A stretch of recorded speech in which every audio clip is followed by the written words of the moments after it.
Welcome to For Mannerless Women. I'm your host, Adelle Onyango, and this is a space that is committed to nurturing a new generation of shame-free women who are ready to meet their best selves. And in this episode, we are unpacking the vagina with Dr. Sule, who is a general and cosmetic gynecologist.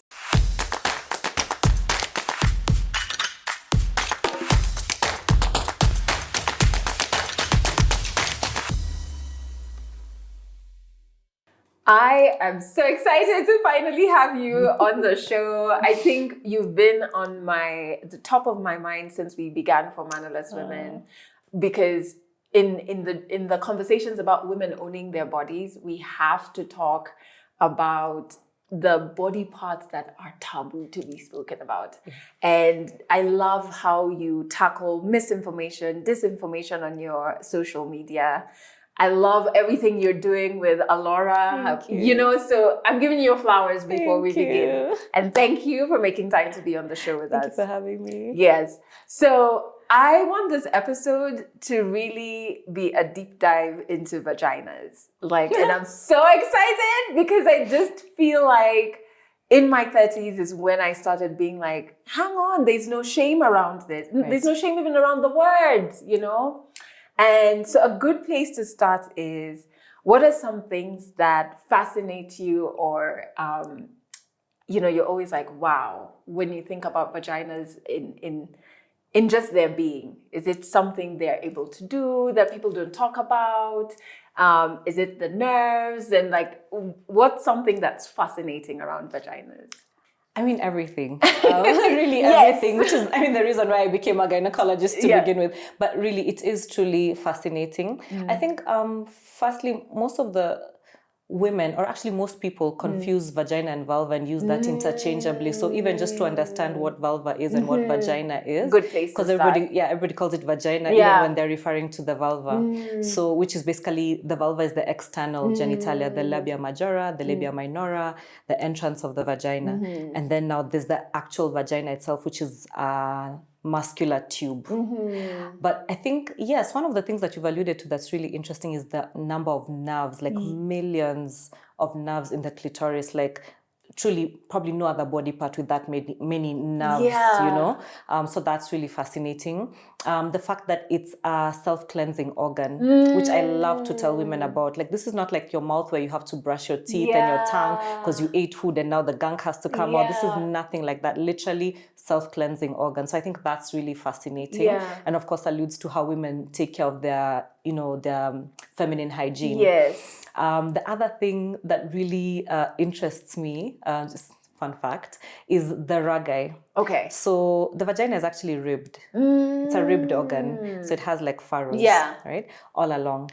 And then as you get older and towards menopause, those furrows decrease. They get less and less and they thin out, and the blood supply to the vagina decreases, and the nerve endings kind of lose sensitivity, and the glands stop producing as much lubrication. So I always say that if someone showed me a picture of the vagina, I would always know whether this is a young woman or an old woman, just by how it looks, because of how it changes. It becomes, thinner, less pink, less rugged, almost flat. And actually, that's one of the ways in which, cosmetic gynecology comes into the picture, because we're trying to reverse all of that. Yes. So I think that's a really fun That is interesting. So you could look and tell someone's age. I could definitely look and tell that this is, someone in menopause or someone not in menopause, for sure. Yeah. I love how you light up, and it means that you are doing the work that you truly are passionate about. I do love what I do. And that's why you do it so well. Yeah. And so maybe we can tap into, now that we understand what the external, and sometimes we use, wrongly, we interchange vulva, vagina. One thing that I always used to find fascinating with my late mom, we used to do a lot of breast cancer awareness. And even things around your breast, because there's so much shame, women would come when the lump has progressed into something else. And they didn't even catch the lump or any dimpling or any change, because they actually don't know how their breasts look like. They don't touch them. There's a shame around it. And that's breasts. Vaginas have, I think, another layer of shame as well. So we don't know what's normal. And because we don't know what's normal, we don't know when maybe something, we could have caught something earlier, right? Yeah. So what's normal, what's not? Yeah, that's a really interesting question. And I totally agree with you. And I always like to refer back to the breast as well. You know, when you know what's normal, then you know what's not normal. Exactly. I have a lecturer, actually Professor Ann Kihara. She's the president of FIGO. And when she was my lecturer, she used to say that the reason women get vulval cancer is because they never use a mirror. She always used to say that. And the reason is because you never look at what it was when you were younger, what it is when you're older, what it's becoming, what's off, you know, and it's perfectly fine to say, I think this is off, and then, you know, see your doctor and they go like, no, that's actually normal. That's perfectly fine. But truly, if you never look and you never use a mirror, you will never know. So in terms of what's normal and what's abnormal, especially in the outer appearance, we basically have, you know, the vulva, and then we have the vagina. Sometimes women can tell even when there's something off inside, you know, when you felt it or your partner felt it or something was off, you know. But there's a lot of variation in actually what's normal, and maybe that's the thing that confuses women, you know. We have variation in size, we have variation in color, we have variation, you know, in texture, and by size I mean both, you know, labia majora and labia minora. Some women will have like a slit-like labia minora, some women will have like a flower petal kind of labia minora, and they'll think, you know, because mine is like this, then the slit-like is abnormal or the other one is abnormal. There's variation in color. For a lot of women after breastfeeding, they get a lot of hyperpigmentation, so then it gets darker, or even through certain medications or through certain hygiene practices, it gets darker, and then they think that that's actually okay, but maybe the medication you're taking is causing this, and maybe you need to go off that medication. So there's a lot of variety. I usually like to tell women that there isn't quite normal and abnormal, so to speak, if everything is okay. Of course, if you have like a blister, you know, if you have a wound, if you have something itching, if you have a rash, if you have something that's pus is coming out, that's obviously abnormal. If there's pain, of course, all of that is abnormal. But on a regular day, when nothing is going on, what's normal and abnormal is actually defined by you. And that's why you need to know what was the baseline of normal to begin with. Exactly. It's defined by you. What feels comfortable, what is now uncomfortable. You're the one to actually walk to a doctor's office and say, you know what, before I used to have better lubrication, now it feels kind of dry. Because nobody will know that for you. Truly, it's only you, you know. So I usually say normal and abnormal is basically the comfort level that you have and the aesthetic. Things could be perfectly okay and nothing happened, but you just don't like the way it looks anymore. Maybe after having a baby it changed, and that's perfectly normal to say, you know what, I don't like the way it looks right now. So for me, I really go by what my patients are saying, unless of course there's an obvious pathology. You know, for example, if you have herpes, it's gonna be there. I can see it, you can see it. It's truly abnormal and we have to treat it. But on a regular day when everything is normal, I ask you, how do you feel? You know, if for example there's an abnormality in your sexual function, so for example some women will have babies or they go into menopause and their labia minora will get really long to the point that they're unable to have sex comfortably or unable to do their daily activities normally. They can't walk, they can't run, they get chafing, they get rubbing against the labias. That's not normal now, because now you cannot do your regular activities again. So the scope of normal is so very wide that truly I say it's for you to say, today this does not feel okay, or today this doesn't look okay. You've heard of the wall of vulvas? Oh yes, like in the museum. The museum, exactly. So there's so many types. So, I think I heard of it from your page. Yes. One of my followers actually posted it out, and I've never actually physically seen it, but I've seen many pictures. And when you see the number of variations, it can be confusing. There's like over 40 variations, and then you say, okay, where do I fit in? What's normal? And sometimes you probably won't even fit in. So what's normal for me, again, is defined by you. And you know what is so sad is that I think maybe we have been trained to think that our vulva needs to look one particular way. You know, and if it doesn't, then you don't even speak up because you're like, something is wrong. Absolutely. And I'll just keep it to myself. But that wall, I saw it on your page, and it's like there are 40 different. There's so many different types. Wow. Some countries have more than others. And I think partly one of the reasons where the confusion comes in is also because when we're raised, nobody really tells us about what anatomy looks like, you know, like what is it supposed to look like? You just kind of grow up and then you look down there one day and you're like, yes, okay, you know, this is how this one looks like, you know. And also, nobody gives you the right nomenclature. Nobody tells you, you know, this is the clitoris, this is the labia minor. Nobody tells you any of that. Because of the shame. Because it's like, of the let's shame. not talk about yeah, it. and the shame is cultural, it's religious. Sometimes it's just upbringing, you know. It's something to be hidden, not talked about. It's shameful. You shouldn't talk about it before you're married. You shouldn't talk about it after you're married. You shouldn't talk about it when you're old. You shouldn't talk about it when you're a child. Like, it's at what point do you actually, you know, get permission to talk about it? And in what spaces, it's almost like if we talk about vaginas, what we're talking about is sex. And I'm like, this is Sometimes not synonymous. It has nothing to do with sex, It's not synonymous, For guys. sure. Yeah. This is so intriguing to me. And before we move into, because, you know, I really want to understand more about cosmetic gynecology, which is, you're one of two in Kenya doing this. With the mirror, so that the woman watching can probably try this today. How should I do? What should I do with the mirror? So, I mean, really, it's a very personal thing. Women, you know, sometimes you want to go after a shower when you're very comfortable. Some practitioners say put the mirror on the floor and then stand with your legs apart and just have a look at the mirror and see, you know, what's going on. Some people prefer to do it when they're lying down. Some people prefer to, it's just kind of like tampon insertion, you know. There's different ways to do it. Some people prefer to put a leg on a bed or a toilet seat or whatever and just have a look and see and just, you know, kind of take mental notes of what it looks like today, what it looked like before, what seems to have changed. You know, is there, once again, just like the breast, is there any rash? Is there any redness? Is there any discharge that's off? Is there anything growing that you don't like? Is there any pigmentation that's off? Is there any dimpling? Is there, and you know, truly it's a variety of things. And because I don't expect my clients to be a doctor, anything that seems off, you can literally just come and say, this is off to me. I'll be like, oh, that's actually perfectly normal. I get patients a lot who come with probably pieces of their hymen that have remained and they just don't disappear over time. And they're like, oh my goodness, something hanging out of my vagina. I'm like, no, that's just your hymen. It just never disappeared with time, you know? So truly, it's just about making a pattern of what was normal, you know, is normal, and what now just seems off.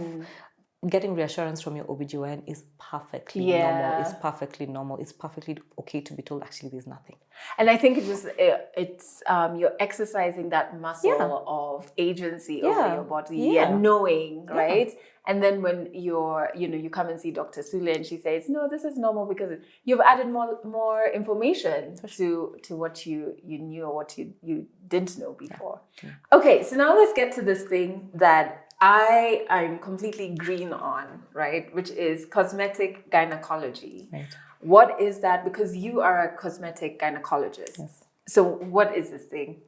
So a cosmetic gynecologist is basically a gynecologist who deals with female sexual dysfunction and aesthetic appearance of the vulva and the vagina. So basically what we, in simple terms, need to do is to make sure that your intimate wellness is okay, your sex life is fine, you're comfortable, you're pain-free, and then also optimizing that, you know, being able to, for example, make nerve endings more sensitive, being able to help you lubricate better, being able to give you tightness. So everything that concerns sexual and reproductive function, but also aesthetics. We do, you know, things like labiaplasties, vaginoplasties, clitoroplasties. We want to make your vulva look closest to what is acceptable to you, you know. We do FGM reconstruction, you know, for people who've been mutilated. We do want to restore function, but we also want to restore aesthetic, you know. And you don't actually have to have undergone mutilation. You can actually wake up in the morning and say, I don't like the way this looks, I need change. Either change because of aging or change because of childbearing, because of those are the two major things that do change the appearance of our vulva, either aging or childbearing, you know. So basically our work is to restore sexual function and also to improve aesthetic appearance. So to be a cosmetic gynecologist, well, you have to be a doctor, right? But... And the reason I like to emphasize this is because a lot of people are getting a lot of what we call cosmetic gynecology services in spas, in places that you'll get it, you know, like say from a beautician. I have nothing against beauticians, but you're not a cosmetic gynecologist. Yes, you're and not I think a doctor. it's important to be clear with your clients, you know. So first you have to be a doctor. then you have to be a gynecologist, then you have to be a cosmetic gynecologist. So if you're not a doctor, you can never be a cosmetic gynecologist. If you're not a gynecologist, you can never be a cosmetic gynecologist. So cosmetic gynecologists are OBGYNs who've subspecialized in cosmetic gynecology.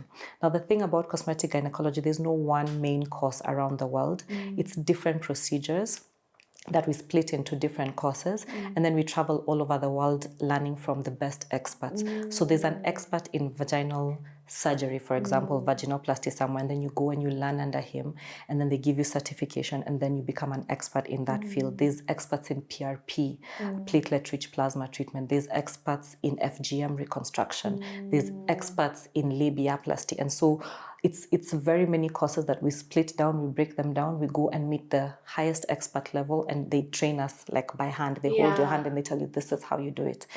And many people feel like, oh, this is really easy. I mean, women give birth all the time, they get tears, and I can just, whip it all up and I can just repair it and it's going to be fine. Like, no, these are 3-4 hour procedures. These are precision. We use sutures that sometimes we can barely see with our own eyes. We need like a loop because they're so fine. It's such delicate, precise work.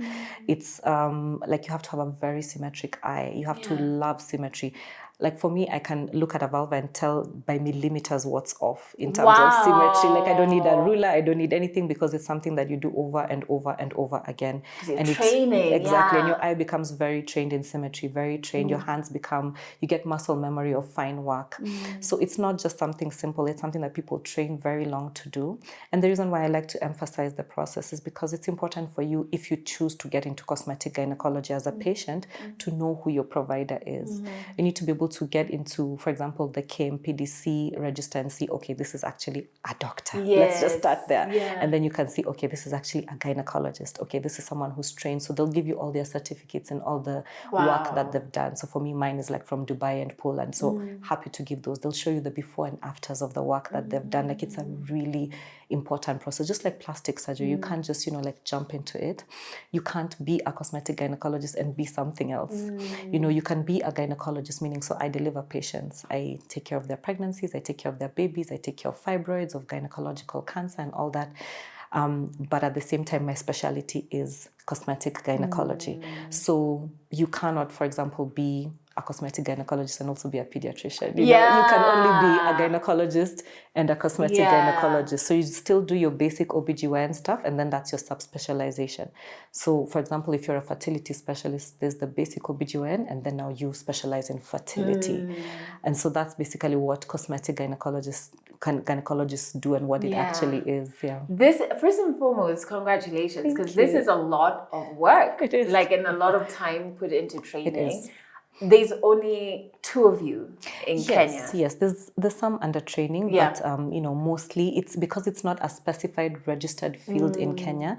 So the 2 of us do really try to push forward and to see how we can get it registered so that it's a subspecialization that's recognized by the board. But right now we do practice it because the demand is there. We are trained in it. It's available and very well established in other countries. So that's how we do it right now in Kenya. Of course, we're wanting to train more and more. Yeah. And can I just say thank you for, I think you gave me, which I think is always a gift, when you give someone the gift of unlearning something. So the first time we ever met, we did an Instagram live about harmful practices, which we're going to get to.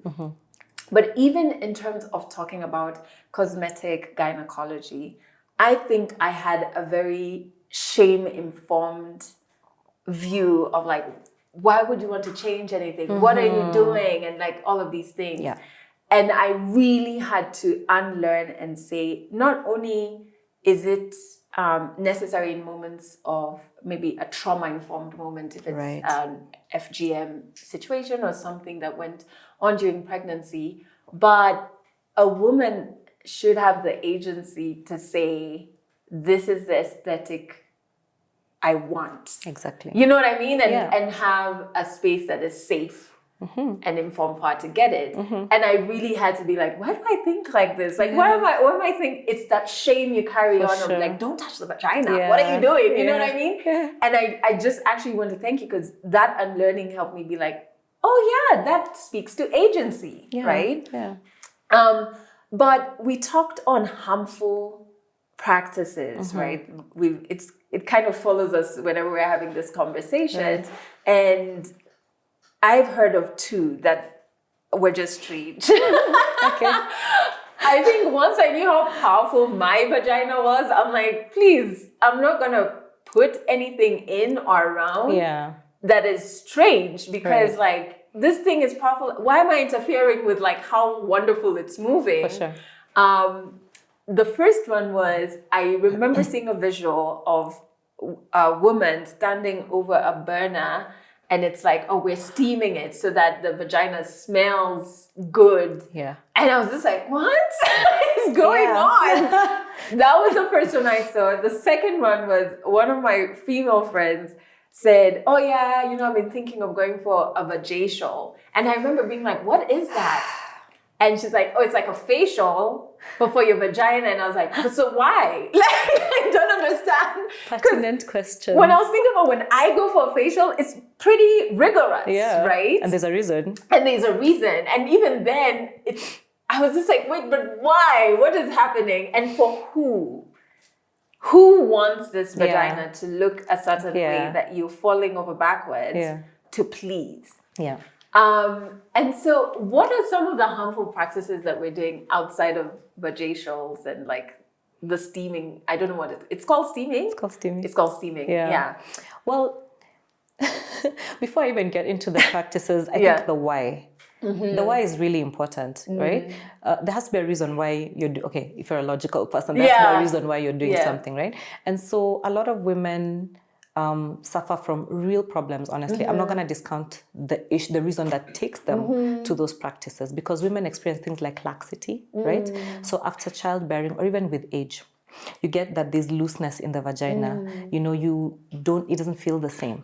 And it's real. And many women don't know how to express it. Yeah. They don't even know how to bring it up with their doctor.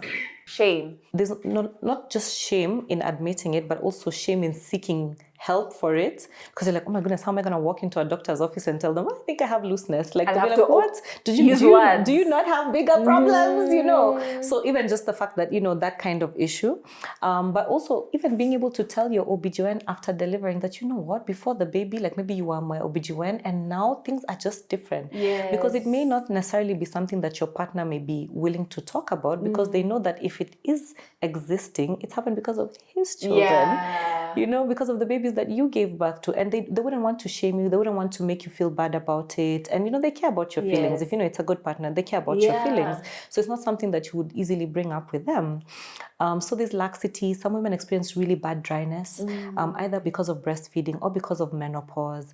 Some women experience, as I mentioned, lengthening of the labia minora or even the labia majora.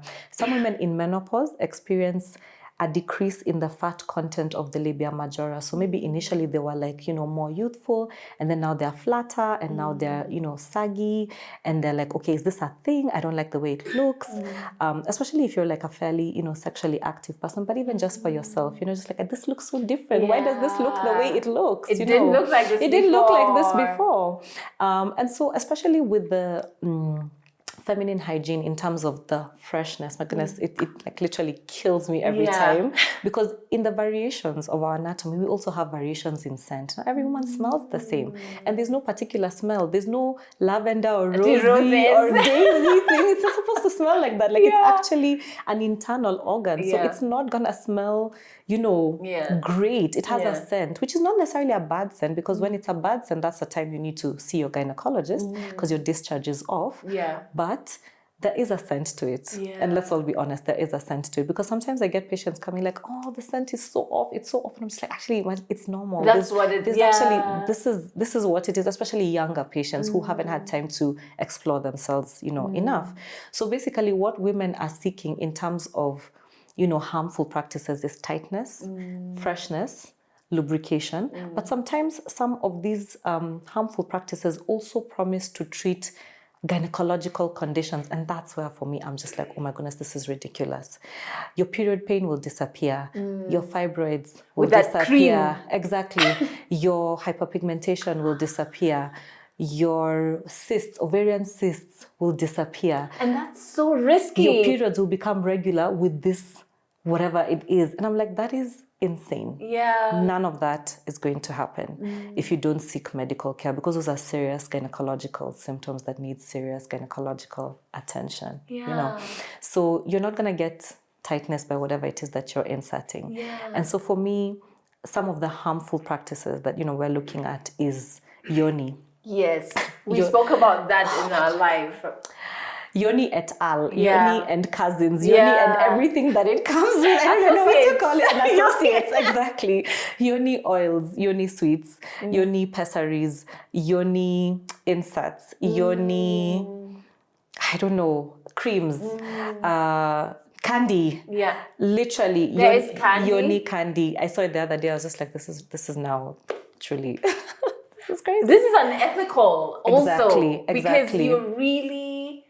I don't have the proper words, but you're taking women for idiots because and it's wasting time, because what if I actually have a real problem? By the time you're saying you're dealing with cysts, exactly, I should be in a doctor's office. Exactly. So a lot of these practices are unnecessary, harmful, unregulated. Unregulated, and that's the craziest part about it. It's willing buyer, willing seller. In all honesty, I'm gonna go get something like a sackcloth, put whatever it is that I need to put in it, and I'm gonna sell it to you. And some studies around the world have broken down yoni products and seen what's inside them. And some of them contain really high levels of estrogen, sufficient enough to cause vaginal cancer in future. Some of them contain things like calcium hydroxide. The little paper bag that you get inside your new handbag with the little crystals inside. It's supposed to make it dry. Yes. It's an anhydrous pellet that's supposed to absorb moisture. So basically, they'll take the same pellets, put it in a yoni product, insert it into the vagina. It'll remove all the moisture from the vagina, and it'll give you an illusion of tightness when it's actually dryness. It's actually not. And that dryness is so harmful because it'll put your pH off. You'll get infections. And the honest truth is that, you see, as doctors, we cannot necessarily always outrightly reveal some of the things that we see. But some of the things that I've seen even a person who left a yoni product inside her vagina for just slightly longer than what was regulated or recommended. And she got a terrible abscess. It ate through the walls of her vagina. I literally had to take her to theater, cut out all the rotten part and stitch it back together. And these are the things that nobody tells you, because you're just like, oh yes, I want tightness. There's also... Like, you're saying that story and I'm trying to not choke up, because I'm just like, not only have you failed on the promise, exactly, but you've caused damage. You've caused damage. And you've not just caused vaginal damage, you've caused emotional trauma, which this person is later going to have to deal with. You've caused a medical condition. She had to literally get to surgery because of this. And the truth of the matter is, she did want tightness, and there was other ways of doing it. You could actually still achieved exactly what you needed to achieve. So other than yoni products, we also have the steaming, the vajacials. And remember, initially I said this is a self-cleansing organ. Yes. So what are we cleaning? Like, what are we actually And that's what I always thought. I'm like, don't I know this thing? It cleans just itself. handles itself. So I don't know this steam that's rose flavored. Exactly. I know, and with scented and all that, because you want to create the illusion of freshness, or you want to change the skin around the vulva. And to me, that's wild, because I've dealt with burns, scalds. From someone who went for processes like this, exactly, from processes like this. And now we have a whole new issue. We have to involve a plastic surgeon. We have to do grafting, maybe say from another part of your body, to put skin on your vulva, because all the skin got scalded off. And even if you say, I'm going to be careful and all that, truly, what are you trying to achieve? What are you actually trying? What is the why? Exactly. What are you trying to achieve? Because if it's a particular smell, then truly get over the fact that it has a scent. It has been like this since the day you were born. And the scent isn't bad. It's not a bad scent. That's the thing. Let's also accept. Who taught you it's bad? That is it. Who said this to you? Who ingrained it in you? And that's basically maybe getting to the root of the problem. So wanting tightness, wanting freshness, wanting a more youthful appearance, all of those are okay. I'm not going to sit here and disqualify those needs. Women do have those needs, but truly there are safer ways of doing it. The little, and this sometimes is part of the vajacials, the ouds and the little jikos that exist that have their special kind of charcoal and their special kind of scent. Other than being fire hazard, so to speak, other than being able to burn yourself, they also release carbon monoxide, which is cancerogenic, which is medically proven that carbon monoxide can cause cancer, in organs. Maybe not today, maybe not, tomorrow, but in a few years' time, and both vulval and vaginal cancer. Like, what would you tell yourself if you had vaginal cancer from something that you didn't even need to do? Like, it truly wasn't even necessary. Is it worth this risk? Exactly. Is it worth the burns? Is it worth the infections? Is it worth the altered pH, the scalds, and just the general harm that it's causing you? And also, as you mentioned, for whom? For whom? For whom? A lot of times as women, like, how our body should look is dictated by what's socially acceptable, and that will make, in many situations, you be chosen by a man. That the man, your vagina needs to smell like roses. Exactly. And sometimes that's brought about by culture, but sometimes it's also just unrealistic beauty expectations of society. Sometimes it's even weird things like the porn industry. You're like, oh my goodness, if this girl looks like this in porn, this is how I should look. No, absolutely not. No. You don't have to look like that. So there's influence from all sorts of areas, from maybe difficult upbringings, from culture, from religion, from the beauty industry, from the porn industry, from male-dominated world, from so many areas. And it's a lot for women. Truly, it's a lot to be able to deal with, to be able to say, I'm enough, I'm normal, this is okay, Yeah. So could we just say, as a blanket statement, would I be right to say, if matters vagina should be left to gynecologists? Yeah. And then if you want a procedure for, as you defined it, then we're talking about a cosmetic gynecologist. Yes. It shouldn't be, that should just be our rule of thumb. That's the rule of thumb. It should not be in a spa. Yeah. It should not be in the lady who talks at the bridal shower. Yeah. Spare bedroom. Please no. That's the rule of thumb. So we're not disqualifying what you're seeking. Yeah.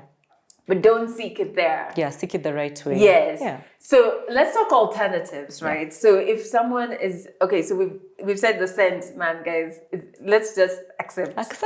Yeah. And in accepting, it's not that it smells bad. It's to be like, it's a wonderful. Yeah, embrace it. Yeah. It's a wonderful scent. Yeah. It's a wonderful scent.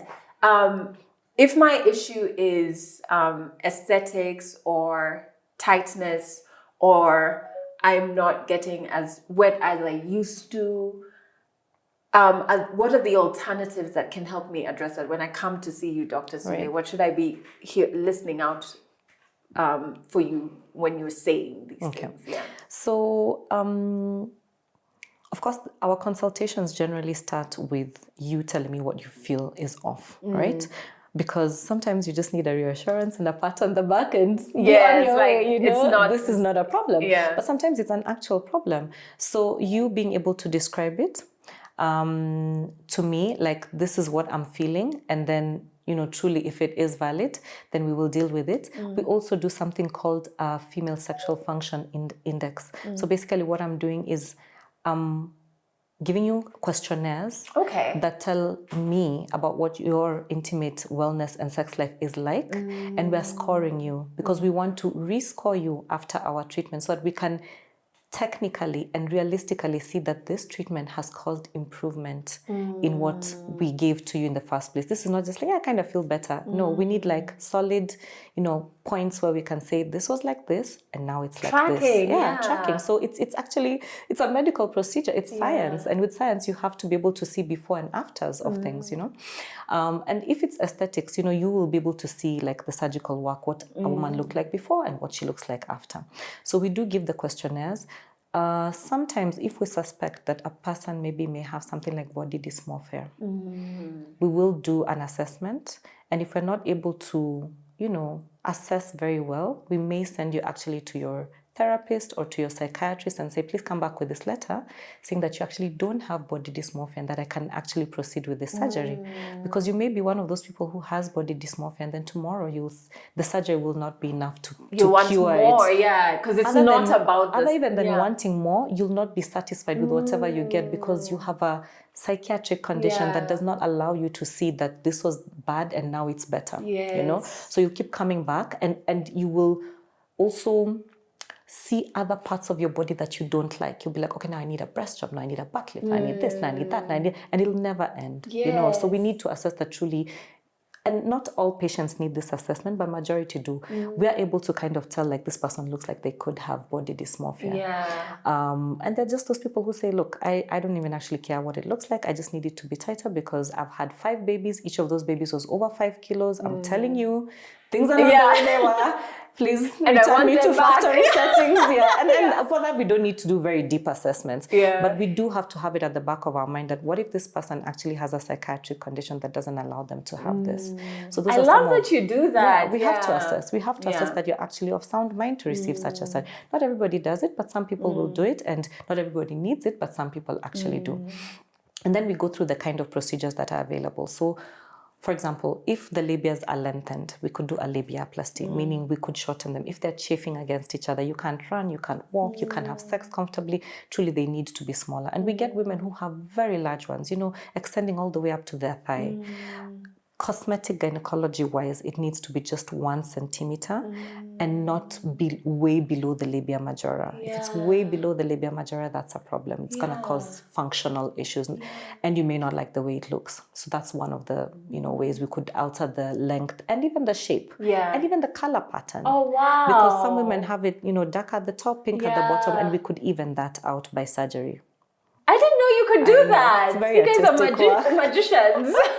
It's very artistic work. So that's one of the things. We could, for example, for older women who lose the fat content in their labia majora and they become like kind of saggy, we could do a filler, for example. We could do a labia majora plasty. We could do a lipo and fill the labia majora with fat to make them more youthful. This is so interesting because I did not know these things were possible. So that's possible, and that's for aesthetics as well. It doesn't necessarily have sexual function, but it helps it look a little bit better for you, especially for women who maybe are aging or women who've lost a drastic amount of weight. I don't know if you've heard of Ozempic vulva. No, I haven't. Yeah, so a lot of women who are on Ozempic or any other GLP tend to lose a lot of fat in their vulva, and then if they get that kind of sagging, so they may want a filler. You could do a fat filler, or you could do a hyaluronic acid filler, which is just a 20-minute procedure in the office, and it's a more youthful shape because you cannot control the areas of your body that are losing fat or losing weight. So we're getting a lot of that in terms of fillers for women who are on, drastic weight loss. Not everybody's vulva gets affected, but some women do. You could have a vaginoplasty, so you could have a non-surgical vaginoplasty or a surgical vaginoplasty. So with non-surgical vaginoplasty, we're looking at things like radiofrequency treatment or laser. What?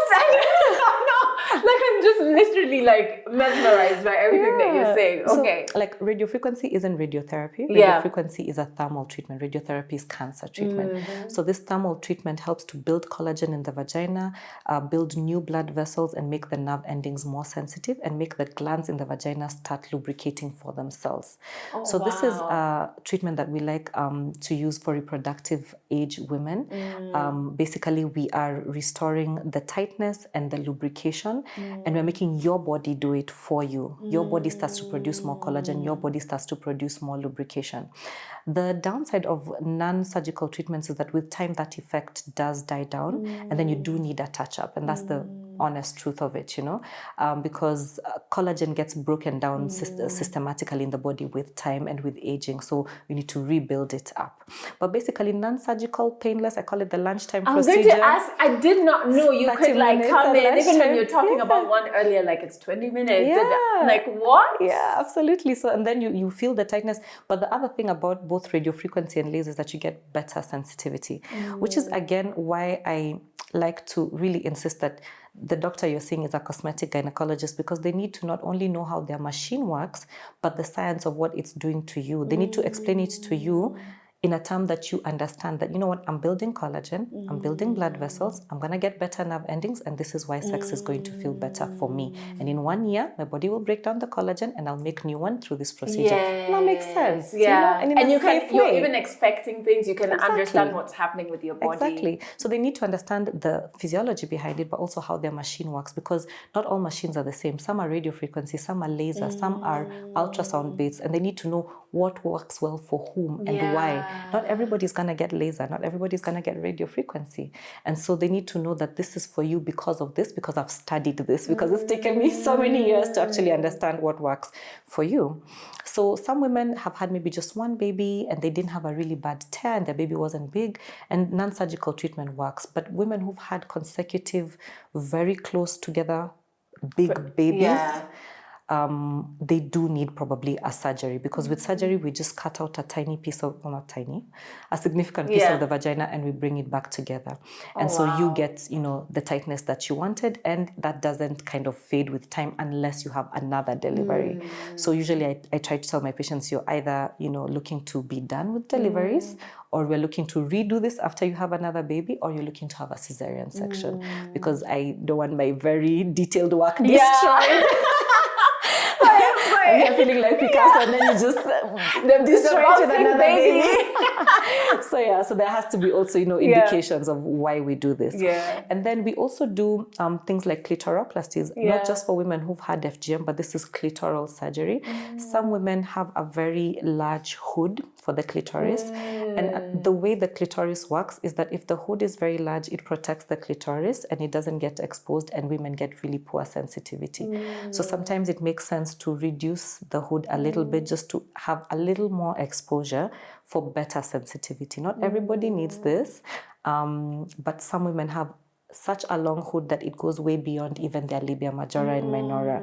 And we don't know why this happens to certain people, but if it's that, you know, lengthy or that, you know, full, it does need to be brought back a little bit. And some women will say, okay, you know what, some women just kind of do it manually for themselves, but some women will actually say, no, I can't keep, you know, manipulating myself every time that I need to have intercourse. I'm gonna just like have the surgery and get that over and done with. We also do actually intimate lightening.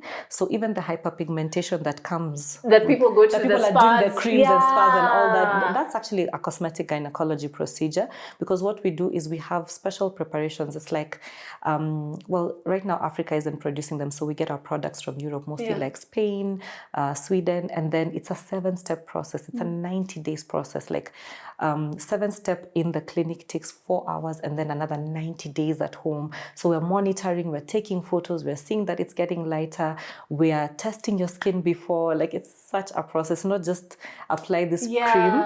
I once got a patient, she was 19 years old, and hyperpigmentation unfortunately presents itself a lot more in lighter skin women, in fairer skin women, because the contrast is so sharp with the light skin and the dark skin.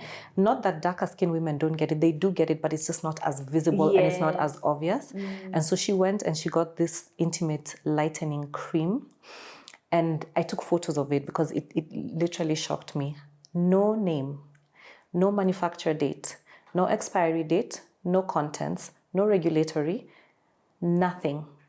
So we don't even know what it is. We have no idea what on earth this is. Her skin in her entire vulva and mid-thighs peeled off. All of it. How painful. All of it. It was literally like, you know, 2nd, 3rd degree burns. She needed grafting. Like, we actually had to graft her skin. She was 19. And now we don't even know even who to report or hold accountable, because what is this thing? I mean, she knows the shop. And of course, when she went, she couldn't actually walk. That's how bad it was. When she goes back to the shop, it's literally willing buyer, willing seller. There's nothing you can do. Nobody forced you to buy it.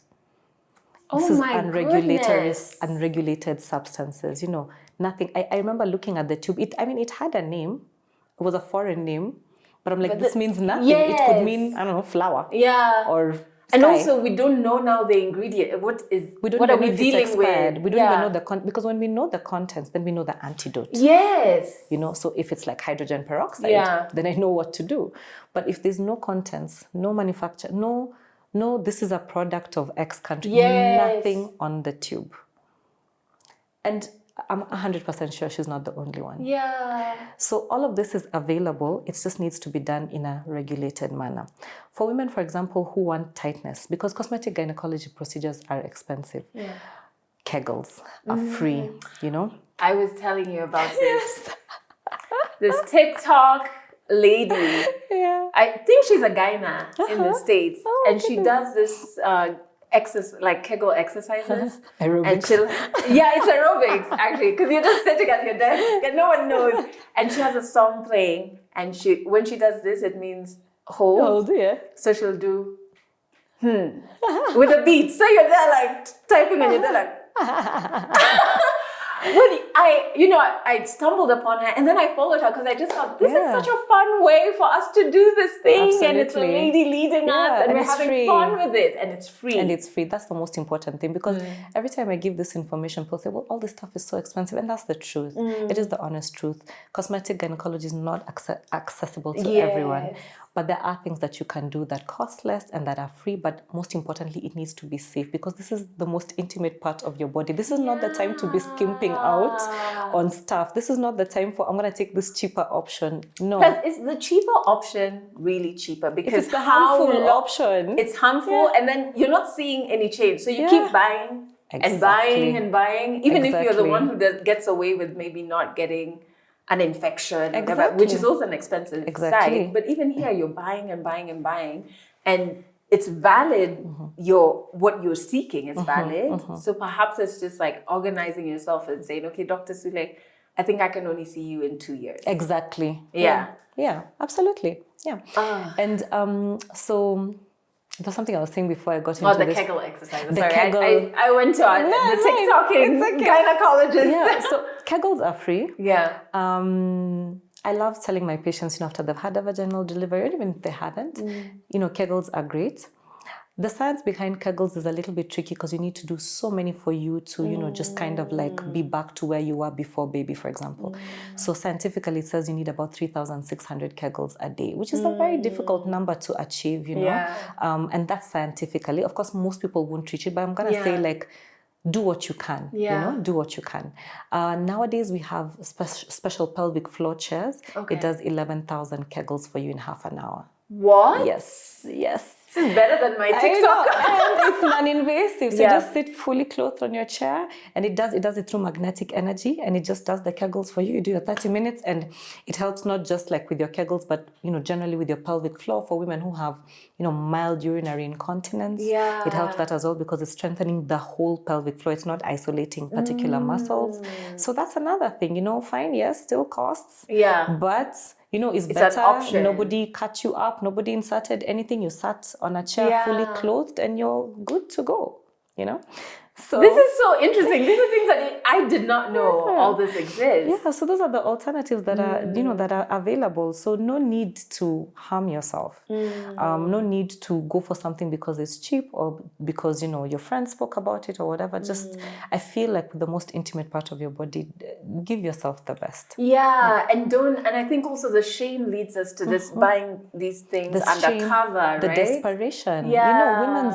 A lot of women, like, their relationships are breaking down because of the lack of intimate wellness or with sexual dysfunction. So sometimes women are doing this to preserve a relationship, to preserve a marriage. So I don't want to sit here and say, why are you doing this? No, you do have a reason, and your reason is valid. You want to keep your relationship together.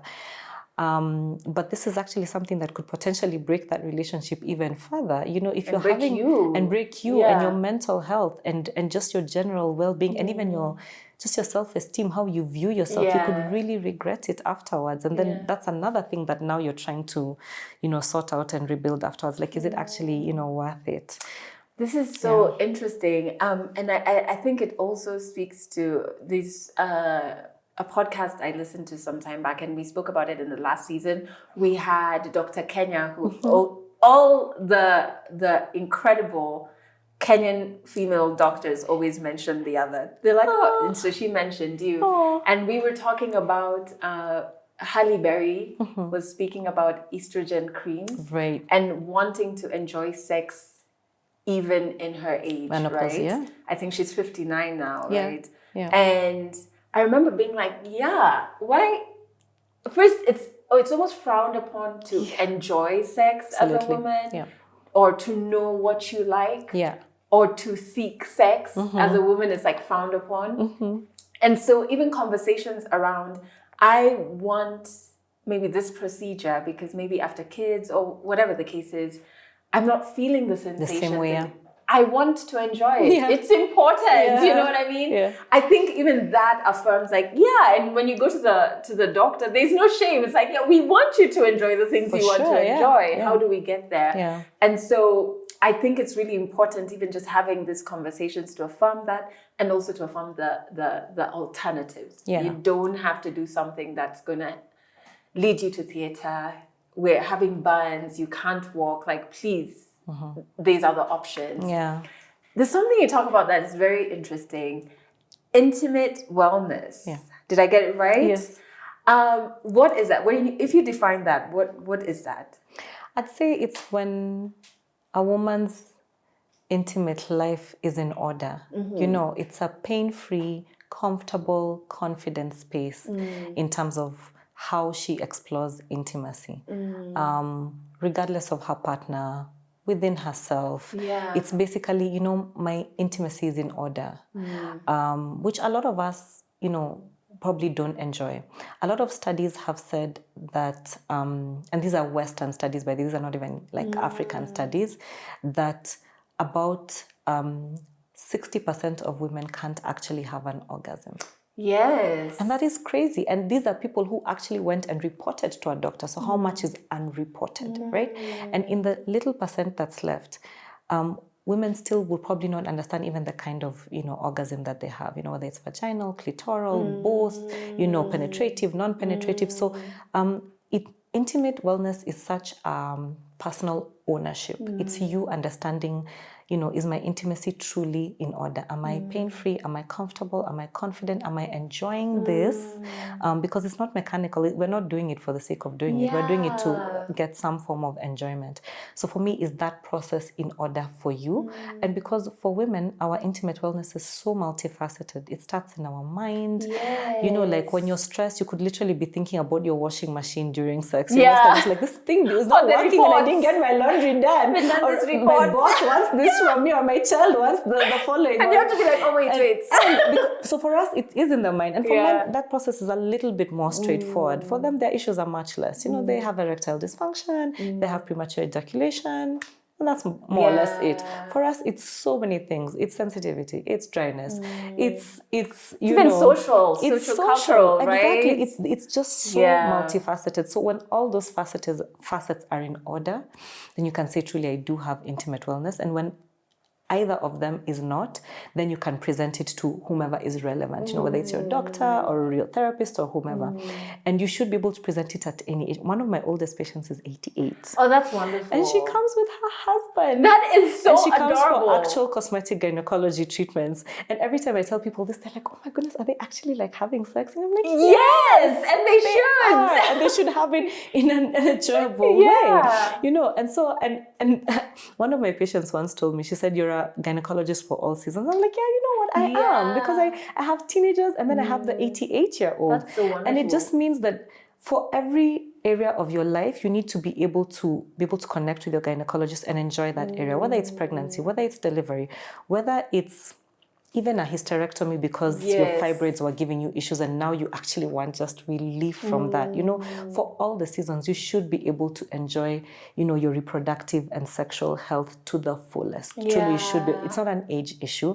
And we should do everything in our capacity to allow you to enjoy it, whether it means giving you a hormone, whether it means giving you radiofrequency treatment, whether it means giving you a non-surgical treatment, a surgical treatment, whatever it is for you to attain that intimate wellness so that then you also own it and say, you know what, me and my doctor, this is where we have arrived, you know. And what I was going to say, it's funny you ended there because I was going to say, and I think it starts with like ownership. It's ownership, right? For sure. And even in terms of even just your 88-year-old patient who I'm just like goals. That's going on my vision board, how I want to age.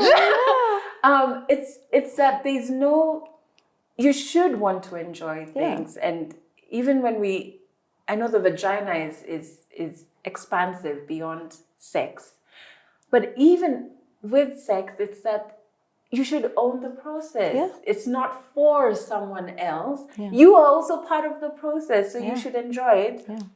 And you have the voice to say, I'm not enjoying it because maybe I'm getting older. I'm not getting as lubricated as I once used to. What do I do? Yeah. You know, are there things that can help me with this? Yeah. For me to enjoy it, Yeah, right? because you're the only one who knows what it's like to live in your body. Your doctor has no idea. Exactly. The people around you have no idea, including your actual partner. You inhabit your own body. So you're the one to say, you know what, I need this better and I deserve better. And it's your right. And so that's why I keep on saying I'm very thankful for helping me unlearn it, because I think I had the privilege of age and the vagina that I have, that I hadn't been in a situation where I'd be like, this is it. excuse me. That thing I was saying is not relevant. Please come. So now I'm just like, no, it's part of agency. Yeah. It's part of women owning their bodies. Yeah. And so to the woman watching who is first inspired to grab a mirror tonight, put that leg on your bathtub, on your toilet, like start to intimately get to see what your vagina looks like. What is one thing you want to leave her with? Like, we've talked about intimate wellness, we've talked about the alternatives. You've affirmed the why, which I think is so powerful. Like, if there's something you feel uncomfortable with, that matters. What's like one thing you want to leave her with? I'd say listen to your body, because you deserve the best. Yeah. You truly deserve the best, honestly. Don't, sit in a corner. Don't not talk about it because other people are not talking about it. Don't shy away from it. Don't fail to bring it up because you don't know how your partner is going to perceive it or society is going to perceive it. You truly deserve the best. You deserve to. It's your right. It's actually your right. Forget everything that you've been told before. Forget, don't talk about it, it's shameful or whatever. Yeah. Who does that? Or women who do that are promiscuous or they're mannerless. Women are mannerless. It's a good thing to be mannerless. But enjoy it. Enjoy it. Speak up about it. It is your right and you deserve the absolute best reproductive and intimate health. I love that. Very affirming. And another thing I want to thank you for is that you said you were going to share a link that so we can even be able to check if doctors are registered and what they're registered for. So that's going to be in the description. Yes. Just our way of like even starting that process of like steering away from things that could harm you. Yeah. And you being exposed to, okay, what are my options while I'm in Kenya? Who Exactly. can I I mean, see? in other countries. Yeah. Exactly.